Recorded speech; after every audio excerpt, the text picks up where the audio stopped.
নমস্কার বন্ধুরা, প্রিয় ফুড কিচেনে তোমাদের সবাইকে স্বাগতম। আজ আমি রান্না করব পাঙ্গাস মাছের ঝাল। তো এখানে মাছগুলো নুন, হলুদ আর শুকনো লঙ্কার গুঁড়ো দিয়ে মেখে নিয়েছি। এদিকে বসিয়ে দিয়েছি কড়াই, দিয়ে দিয়েছি তেল। এবার মেখে রাখা মাছগুলো ভেজে নিব। মাছগুলো কড়া করে ভেজে নিয়েছি, ভাজা হয়ে গেছে। এবার তুলে নিব। এই তেলে দিয়ে দিব জিরে ফোড়ন, দিয়ে দিব কেটে রাখা আলু আর দিয়ে দিব ডাঁটা।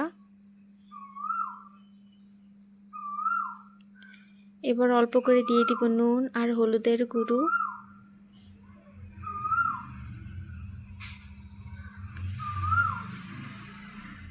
ভাজা হয়ে গেছে। এবার দিয়ে দিব আদা বাটা, কাঁচা লঙ্কা বাটা, হলুদের গুঁড়ো, জিরে ধনে বাটা, দিয়ে দিব স্বাদ মতো নুন আর দিয়ে দিব কাশ্মীরি লঙ্কার গুঁড়ো। এবার অল্প করে জল দিয়ে ভালো করে কষিয়ে নেব।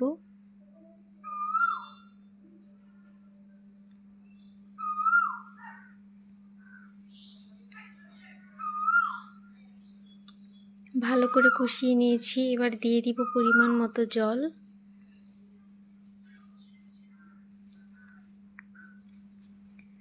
জল দিয়ে এবার ঢাকা দিয়ে দিব। এবার ঢাকনা খুলে দিয়ে দিব ভেজে রাখা মাছগুলো। মাছগুলো দিয়ে আরেকটু ঢাকা দিয়ে দিব।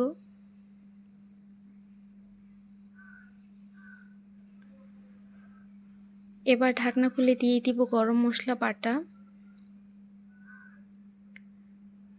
বন্ধুরা, এভাবে রান্না করে খেয়ে দেখবে, মাছের ঝোলটা খেতে খুবই ভালো লাগে। আর ভিডিওটি ভালো লেগে থাকলে অবশ্যই চ্যানেলটি সাবস্ক্রাইব করে রাখবে আর লাইক কমেন্ট শেয়ার করতে ভুলবে না। দেখো বন্ধুরা, হয়ে গেছে, নামিয়ে নিয়েছি। কতটা সুন্দর হয়েছে, খেতেও দারুণ লাগে।